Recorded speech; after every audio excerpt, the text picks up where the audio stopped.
be broken. It's okay to laugh and cry. 'Cause when you try to see the problem, that means you figured out. And you can say that I'm crazy, that you're thinking already, but I'm telling you, baby, get up and get out. Get up and get out. Yeah. And you can say that I'm crazy, that you're thinking already, but I'm telling you, baby.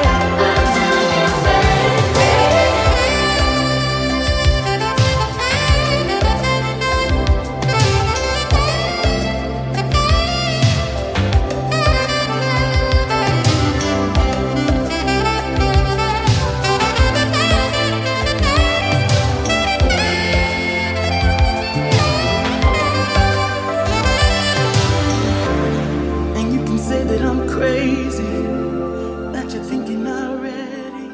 And now it's time to get unmasked. Please welcome your hosts, Pamela Elaine Nichols and Cheryl A.S. Haley.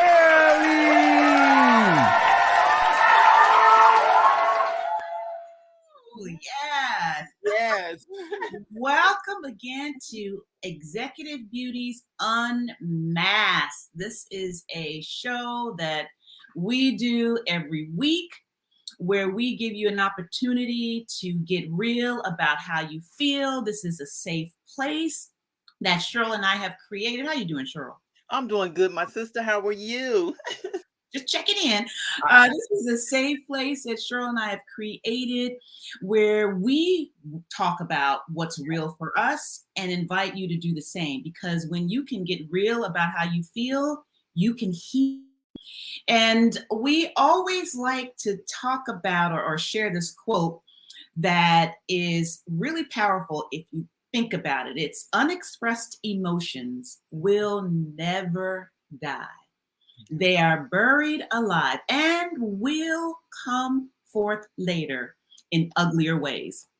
Absolutely. So this space right here where we unmask is an opportunity for you to not suppress, but express how you really feel so that you don't suppress it and it comes out in uglier ways. So you can get ugly here with us so that you can be beautiful outside, okay, in your relationships. So February the 22nd will be our last day being public with this platform. The first Tuesday in March, we're actually going to go private to a private Facebook group so we can really unmask. Because the truth of the matter is this: there are some things that we want to say, to Cheryl and I want to say, and we want you to feel comfortable saying that we don't want anybody else to hear. Okay. So what we're going to do is invite you to the private Facebook group, but we got to be straight with you. We're going to ask you some questions to see if you're right for the group, because we want people in the group who are willing to be honest, to be authentic, to be non-judgmental. All right. And who are ready to give back to the community that is supporting them and how they feel about whatever topic that we choose to talk about. So we're going to ask you some questions to make sure you're right for the group. If you're interested, drop us a line, let us know, and we'll take it from there. Please, please, please stay until the end, because at the end, we do something super fun. We do a raffle. And in that raffle, we offer some great gifts or offer a great gift to you. And sometimes it's a thing and sometimes it's a service, but you'll never know unless you stay. All right. But today we'll tell you what it is. Okay. So today, Cheryl has this amazing product she put together called Smells of Wellness. It's part of her You Matter self-care gift series. Yes, she has a series of products that are all about You Matter and self-care. And today she's going to give away one of them, which is so cool. All right, so stay until the end. If you are someone who won a raffle in the past and you haven't received yours yet, just let us know. There could be a glitch either on our end or on the post office's end. We like to blame the post office. We also invite you to invite other people to join us in these unmasks if you're bold enough to get unmasked. And also post your comments as we talk about the topic today. Ask your questions so we can address them to the best of our ability. Today's unmasked topic that we're going to talk about is resentment. Yeah, they did it. Now, let me give you a little relevant definition about resentment, and I'm going to read it from a doctor whose name is Dan Brennan, and he says this: resentment describes a negative emotional reaction to being mistreated. There is no one cause of resentment, but most cases involve an underlying sense of being mistreated or wrong by another person. Experiencing frustration and disappointment is a normal part of life. When the feelings become too overwhelming, they can contribute to resentment. When this happens, trust and love in a relationship are broken and sometimes never repaired. A person experiencing resentment will often feel a complex variety of emotions that include anger, disappointment, bitterness, and hard feelings. Now, before we go to the unmasked question, I want to just make a comment really quickly about that definition. And it's one word that I would not use, and I don't use. In fact, Cheryl and I don't use when we're coaching our clients. We don't use negative and positive emotions, or at least we try not to. Because when you call one emotion negative and one emotion positive, you make a moral judgment about it, and it completely affects the way you accept that emotion. So I would say resentment describes an uncomfortable emotional reaction rather than a negative. Sorry, Dr. Dan. All right. Are you ready for the unmasked question? And Cheryl, I'm going to let you ask the unmasked question because I feel like I've been talking too much. So today's unmasked question is... I'm just going to let you know, my sister, you've been talking good. Today's unmasked question is, how has resentment affected your relationships, whether they were work relationships, marriage, and or family? How has resentment affected your relationship? Now, I know that you're going to give us some feedback in the chats or make some comments, but one of the things that we want to say is that there's a quote out here with that question. We kind of want you to kind of ponder on it. It says, whatever you resist will continue to persist. So when you think about that question, unmasked, last week is this topic on resentment. It's on the tails of us just getting real raw last week when we talked about betrayal. And after you've been betrayed, how many times have you been challenged with a level of resentment? Whether it was low, whether it was mediocre, or whether it was high, resentment is real. And just to kind of piggyback on that conversation, I recall sharing some experiences I had with betrayal, and resentment showed up. Resentment showed up, and you start to think about, oh, I could do this, I could do that, or I could just hold back this. All the things that we can do based upon the definition of what we were feeling, whether it was anger, whether it was a level of vindictiveness, whether it was like, I just want to get them back. Resentment shows up. But when you think about it, how does that sit with you?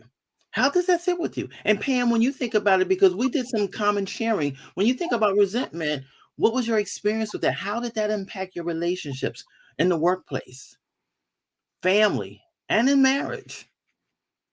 Well, because we're on a public platform and I really want to talk about the marriage, I'm going to wait till we go to the private platform because there's some stuff I want to say about resentment.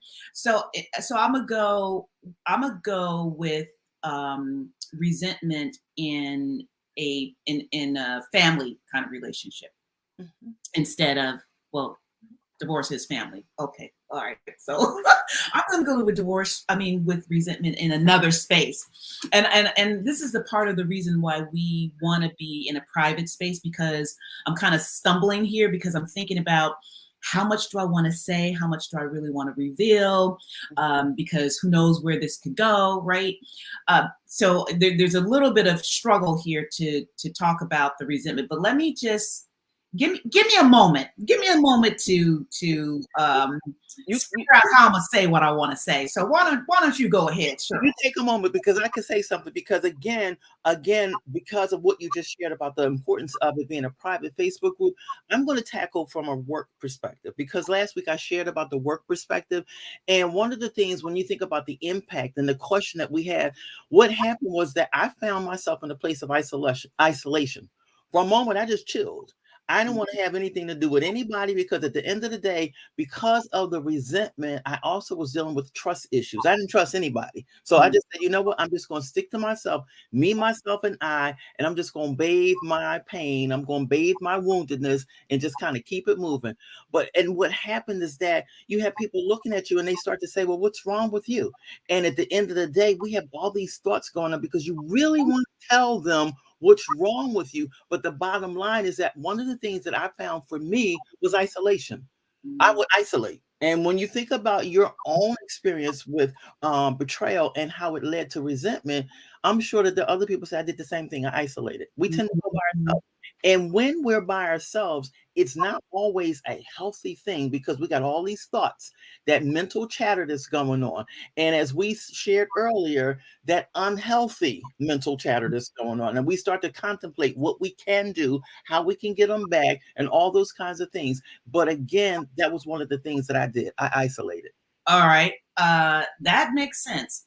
And so let me share about a work experience as well. And I'm so glad you opened up work, because now I can feel a little bit of relief. It was a work situation where my boss would always cut me off in a meeting. She always seemed to have something to say after I had something to say. And it really made me angry. So when we would see one another in meetings, like the one-on-one meetings, those lovely one-on-one meetings you have to have with your boss sometimes, I was extremely distant. I was on edge. I wasn't as communicative, because I resented her for interrupting me and sometimes even belittling me a little bit in meetings with other people. So I would be distant from her. I didn't have much to say. When I would have to pass by her office, I felt my gut churning. Sometimes I wanted to just spit in her office while walking by. It was such a hard set of feelings. And what I realized, not then, but later, and this is the thing about resentment, I think everybody should be clear about. It's in an ongoing relationship. Sure, you can have resentment about somebody who's passed away, but resentment really keeps going when you have to continually encounter that person. So in your work relationship situation, my work related situation, I had to keep seeing this person over and over again, which keeps those feelings alive of feeling resentment. And it was really hard. I'm sure I never, ever felt differently towards her. I never felt differently. I always resented her. And what's terrible about it, Cheryl, is I liked her. I started out liking her. I admired her. I felt like she was somebody I could look up to, aspire to. She could be my mentor. No. Once I left that job, which I was really glad I did, I also kept with me those feelings of resentment. They followed me throughout life, and I can't wait till we get to some of the resentment takeaways so that we can all be free from it. I don't think I'm free from it. In fact, if I were to see her today,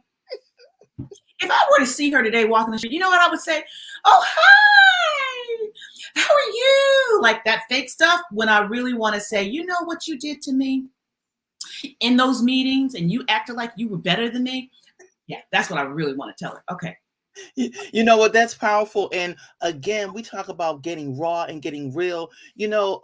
Several months ago, I remember having a conversation with someone, and they shared a similar experience about something that someone had did to them. It probably was like 20 years ago, and they were bold and honest enough to say that if I saw them, I am. While I would not do it, I could not say that I would not think about running them over with my car. And the Mm. thing about it was the realness of it is that the maturity was that she wouldn't do that, but she said, I have to own my feelings. And I so appreciated that because what you just shared, like sometimes we have some things, and if we look at the quote says, what we resist will persist. And if we don't deal with those feelings, they're going to show up. And what happens is that we have to be honest. And if you see a person and their very presence triggers you, that Mhm. lets you know that there's still some resentment there. And we Yeah. all had those experiences. See, when we know that we have dealt with that, we don't feel anything. Doesn't mean we forgot, but we don't feel anything. But if something comes up on those thoughts, that's why that isolation, getting back to that being by yourself, we form all kinds of thoughts around those things, and it's real. But again, I so appreciate your transparency and realness with it. Like, there are things that I'm sure we all still struggle with when it comes down to resentment. We Because have. Oh, sorry. I was going to say, because it comes from what you said, places that you least expect. See, if I didn't know you, or whatever the case, it'd be one thing. But when you my sister girl and you do something like that, or it's like that resentment is a little difficult, challenging to deal with. Sure, we have a comment from Danielle Bullock. She says, family. Oh, so her is family. Kept me from communicating with the, oh, yeah. So it sounds like Danielle did something you did, which was to isolate herself from her family. That has to be hurtful. That has to be painful. You're hurt because of the resentment, but it has to hurt to stay, to not communicate with your family. Yeah. I wonder if that is painful for you, Danielle, to have not communicated with your family because of feelings of resentment. Yeah. And that's one thing resentment does. It keeps you from showing up and talking about how you feel. One of the psychologists who's really well known in this field was actually talking about resentment in the way that you don't talk about, you don't speak up for yourself. But we'll get to that in a little bit. But I definitely know that when it came to my employer, I didn't say, I kept it in. I kept it inside. And that was its own stress to hold it inside. Like we said, unexpressed emotions will never die. They are buried alive and will come forth later in uglier ways. Oh, Danielle says, yes, it was. Yes, it was painful. Of course. It definitely had to have been because it's so uncomfortable. Resentment is considered one of the most complex emotions that we have. And again, we don't want to call them bad or good, but we want to say that it is complex because it's multi-layered. And it's challenging, and it's something that it can be very difficult to manage because you have the thoughts that's going on, you have the emotions that's going on. And the other thing about it, when we think about our unmasked question, was how does it affect you? When we think about the effect, what we do, when we look at our behavior, what is it that we do? Yeah. Right. Kayla, at work, someone said, at work, my resentment makes me work harder to prove myself. Oh, yeah. Oh, yeah. Yeah. You said I couldn't do it. Well, let me show you differently. At the same time, while we're doing it, doesn't mean that it does not represent resentment. Yes. Yeah. And resentment absolutely keeps us from deep connections. It keeps us from connecting deeply with other people, which is the thing we want more than anything, which is to see and to be seen, to connect, to feel like we are part of something, to feel loved. And resentment will certainly be the brick wall between you and connecting with another person. Yeah. Looks like Kayla was using resentment to in a positive way. That's good. I think she's already tapped into one of our tips. She absolutely did.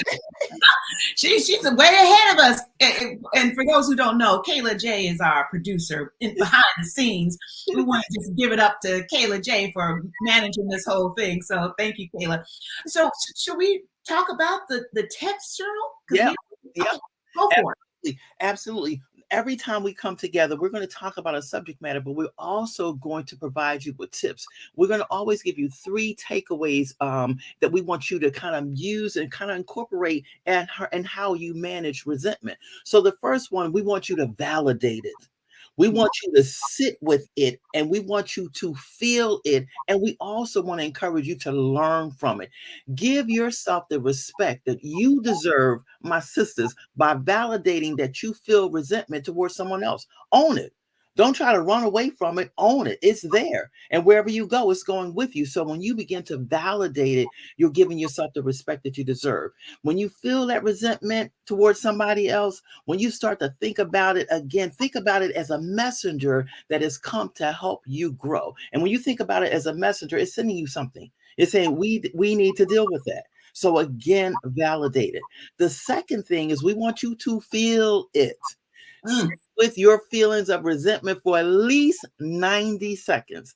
In the work that Pam and I do, we encourage people. There are going to be those moments and situations. We're going to say, take 90 seconds. Just sit with it for 90 seconds. What happens is that it allows you to begin to let the healing take place, and you can allow yourself to be liberated, that you're not stuck there. Because if you don't express that, if you don't deal with it, what's going to happen is, what did our quote say? It's going to show up later in uglier ways. So we said, if you need to set your timer for 90 seconds, because science has proven that something happens in 90 seconds when you just take a pause. And you know I'm good for taking those pause moments, that you pause and allow yourself to process it. So sit with it. Sit with it so that you don't have to be bound by what happened yesterday on today, because you allowed yourself to sit with it. The third takeaway that we want to offer you, we want you to learn from it.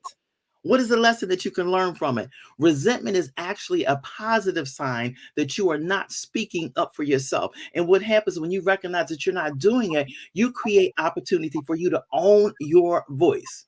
When we think about what Pam shared, she said that she wasn't saying anything. Well, when we learn from it, what we learn is that we need to own our voice and we need to begin to speak up. So when those situations occur, we're better equipped to handle it. So those 3 takeaways are massive. Remember, resentment is a teacher. It teaches us something. It teaches us, and we ask ourselves questions like, what am I supposed to learn from this experience? Because it didn't happen for GP. Where am I not speaking up for myself that I need to begin to speak up for myself? And lastly, how do I grow from this experience? So those are 3 powerful, powerful takeaways. And if you are struggling with some area of resentment, we want you to consider those 3 takeaways, because those tips are powerful. And Pam and I have used them, and we continue to use those, because life happens and life goes on. And as long as we live on this earth, we're going to run into situations that we're going to have to go back and pull what's in our toolkits that we can use it so we can move forward in healthier ways. So, And, yeah. And now that we've given those tips, if I could go back in time, it's like, I don't know where you were 20 years ago when I needed this tip, but if I were back in time in that situation, I definitely would have validated that I do feel resentment towards my boss because of what she constantly does and says to me in meetings in front of other people. I would have validated that it's okay that I feel what I feel. The second thing from that tip is I would have sat with those feelings. I would have gone back to my office, sat there for 90 seconds and just felt the discomfort of the resentment feelings. I would have sat with it for 90 seconds. And after those 90 seconds go, if I still didn't feel at ease or a little bit more peace about it, or a little bit more room, I don't want to sock her in her face, then I would do another 90 seconds and then just let myself be at peace, because I could then do the third thing you said. Is I can then learn from it. And one of the things that I would have learned is how to say to her, listen, so-and-so, when you say this to me in meetings, I feel disrespected. I would have found a way to say for myself, and I don't like it. I would have said, and I don't like that experience. I would have found a way to say what I needed to say, but I couldn't do it unless I first did those first 2 tips that we gave. Then the third, to learn from it, which is also means that I would take some action around it, then things would be better. And so what we would love to do, and one of the things we do in our Think Again course, Cheryl, is we actually help our students. That's right.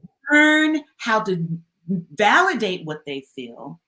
We teach them how to sit with what they feel, and we teach them to learn a new story about that experience so they can be empowered when they go out of the classroom into their real lives, the real day-to-day living work that they have to do in order to be free. Yeah.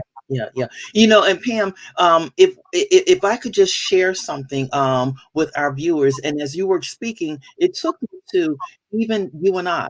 There was a situation I remember. I had said to you about. Tell me something that's going to take us 20 minutes to talk about. No. It's going to take 1 second. And I remember sharing something with you, and you had said it was something that I would say to you, a little quote, and I would tease you. And I recall you very candidly saying, Cheryl, I need to let you know when you say so and so, I don't like that, and I really wish that you wouldn't say that. And you're owning your voice, because when we think about relationships, it's so important to be transparent and be honest. And I didn't realize it. And I said, oh, I'm sorry. I didn't realize that was offensive to you. And I'll make sure I will not say that. And I never said it again. But what I appreciated was the fact of, and I wanted to tell you, you did own your voice. So when we talk about relationships, this is a whole nother topic. Does it depend on the degree of the relationship? Because you were very comfortable and you said it in a very kind-hearted way, but you owned your voice. And what happens is I heard you. I need a can, because let me just, I see the time, but you just open up a can of worms. With that, I do need to talk to you about something. And we're going to do it offline, but I feel like you've just given me permission to speak my voice so that I don't go into that place of resent land. Let's keep it real. We're unmasked, right? That's right. After this Unmasked Live, why don't we talk a little bit? Maybe when we go into our private Facebook group, we can expose and really talk about what we're going to talk about behind the scenes. That's right. Absolutely. Okay. All right. Okay. So I see that the time is rolling, and I know our Kayla does not like us to go longer than we need to. I think it's time for the raffle. Looks like we have one lucky winner in the queue. I'm sorry, one person in the queue might be the lucky winner. Okay, Kayla, let's do the raffle.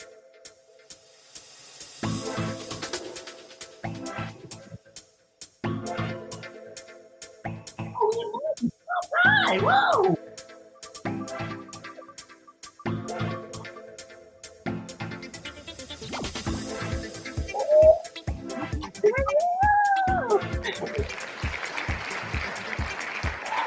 Well, congratulations. Danielle Bullock is the winner, and Danielle Bullock actually was a student in our Think Again course. So congratulations, Danielle, on that. All right, well, we have to wrap this up. We will see you next week, and we're doing one more public unmasked topic, and that topic is going to be a secret topic. You're welcome, Danielle. It's going to be a secret topic, and it's going to be a good one. That's why you don't want to miss next week's Unmasked Live. Please invite a friend. Please invite a colleague. Please invite your significant other, however it is. But we will see you next week for Unmasked Real Talk Live. See you next week.